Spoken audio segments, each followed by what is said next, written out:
Olá pessoal, tudo bem? Eu sou a professora Daniele Saran e nós vamos ver agora referência planimétrica e vamos abordar o datum planimétrico. Bem, vamos ver aqui primeiramente qual é o conceito de datum. Datum é um conjunto de parâmetros que descreve a relação entre um elipsoide e um sistema de referência geodésico, tá? E o plural de datum é data. Então, quando eu vou falar de mais de um datum, eu vou me referir como data, ok? Sendo o datum um conjunto aí de parâmetros que relaciona essa relação entre elipsoide e um sistema de referência, nós temos essa imagem aqui que ilustra para a gente as diversas superfícies de referência que a gente utiliza. Então, nós temos aqui em cinza a superfície de geóide com todas as suas irregularidades. Temos aqui em verde a superfície do elipsoide, que a gente pode observar aí que tem uma forma, mais correta, mais plana, geometricamente falando, que se assemelha aí à superfície do geóide. E nós temos ainda a superfície física da Terra que está em marrom, que vai ter a representação aí de todas as suas diferenças de relevo. Quando a gente relaciona aí, um elipsoide com os demais sistemas de referência, a gente vai ter o datum. Então, o datum é um conjunto de parâmetros onde há a associação aí do elipsoide com os outros sistemas de referência. E nesse caso, os sistemas que a gente está vendo aqui é o geóide e a superfície física da Terra. Bem, existem vários data mundialmente falando. No Brasil, 3 são reconhecidos pelo IBGE. Lembrando que nós temos um oficial. Então, nós temos o CIRGAS 2000, que é o datum oficial desde fevereiro de 2015. Na verdade, ele foi adotado em 2005, mas a gente teve um período aí de adaptação, em que eram aceitos trabalhos no datum SAD 69 e Córrego Alegre.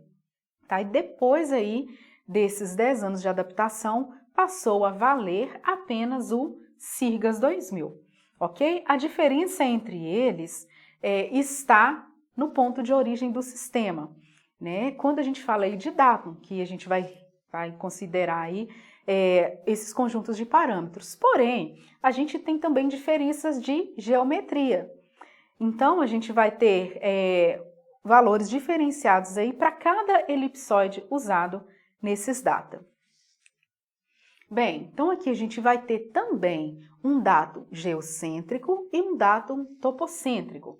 E aqui eu trouxe a cargo de exemplo para a gente o CIRGAS 2000, que é um datum geocêntrico, ou seja, o centro do elipsoide de referência do CIRGAS coincide com o centro do geóide. Já o datum topocêntrico, e aqui eu trouxe como exemplo o SAD 69 e o Córrego Alegre, ele vai ter o centro do elipsoide longe do centro de massa da Terra. Na verdade, eles vão se cruzar ou coincidir na região mapeada.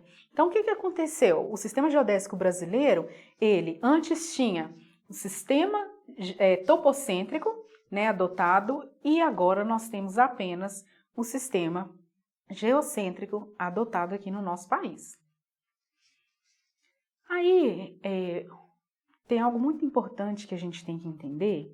Nós falamos a respeito de sistemas de coordenadas, E cada coordenada, ela vai dar a posição de um ponto para a gente com os seus valores. Seja geográficas, que vai dar latitude e longitude, seja as coordenadas topográficas, que vão dar x e y, seja o sistema de coordenadas UTM, que vai dar o valor para norte e para este. Então, a gente sempre vai ter aí esses pontos demonstrando a sua posição e a sua localização. Aí, quando a gente adota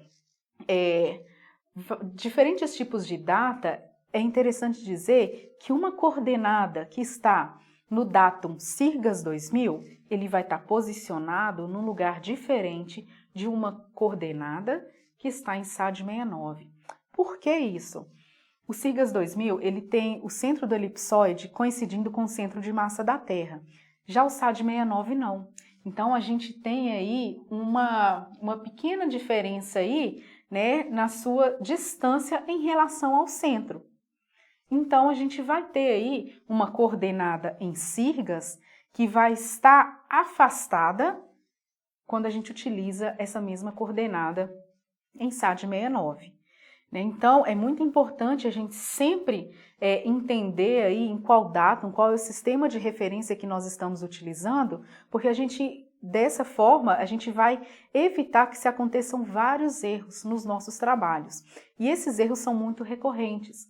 Às vezes, fez-se um levantamento geodésico há mais tempo, em que foi utilizado o SAD 69 como datum, como sistema de referência, e hoje em dia, às vezes é feita a implantação de um projeto, né, nesse terreno que anteriormente foi feito o levantamento geodésico, e quando a equipe vai fazer a locação ou, né, que é a mesma coisa da implantação desse projeto em campo, existe uma diferença linear aí, por quê?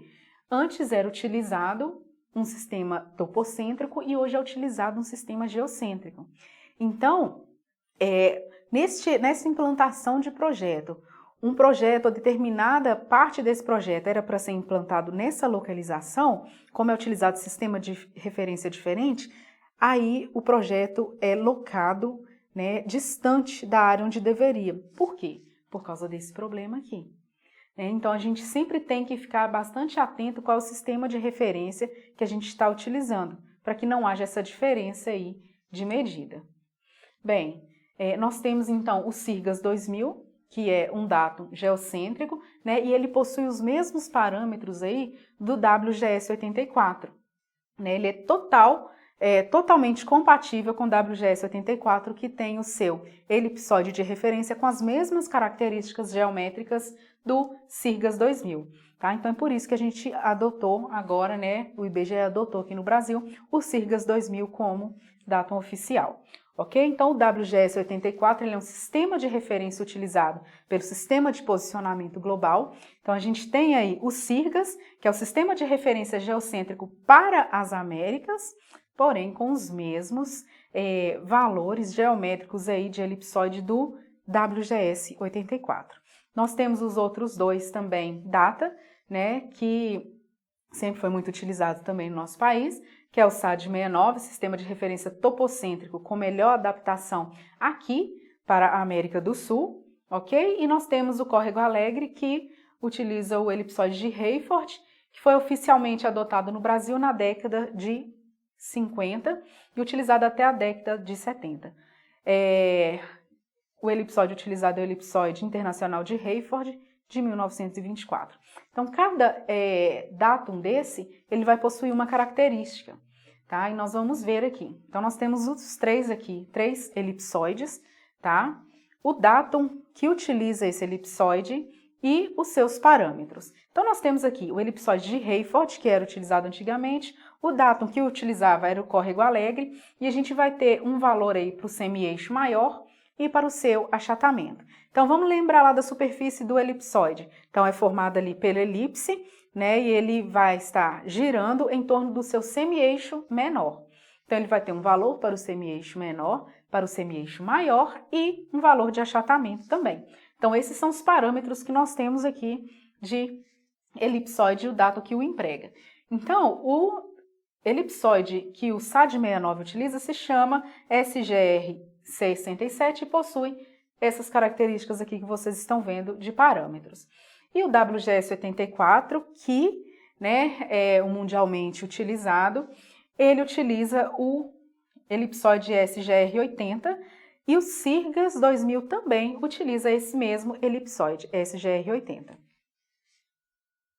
Atualmente não existem parâmetros de transformação entre SIRGAS e WGS 84, como eu disse a vocês, então a diferença em X, em Y e em Z é 0, ok? Aqui nós temos os valores, né, de cada datum, os valores de semi-eixo maior, semi-eixo menor, né, lembrando que semi-eixo maior é representado por A, semi-eixo menor é representado por B, F seria o achatamento desse elipsoide, E ao quadrado e L ao quadrado seria a excentricidade desse elipsoide. Tá? Nós podemos ver aqui, ó, que do SIRGAS para o WGS 84 nós não temos nenhuma diferença entre os valores aí de seus parâmetros, ok? O que seria essa excentricidade? É exatamente a diferença aí que o elipsoide tem para a elipse. Então, para a esfera, me desculpem, nós temos a esfera e todas as suas dimensões, e essa diferença, quando a gente faz o achatamento, a gente chama de excentricidade, ok? Essa diferença aí de medida da esfera para o elipsoide. E aqui a gente encerra esse assunto, né? E nós nos vemos na próxima aula. Obrigada!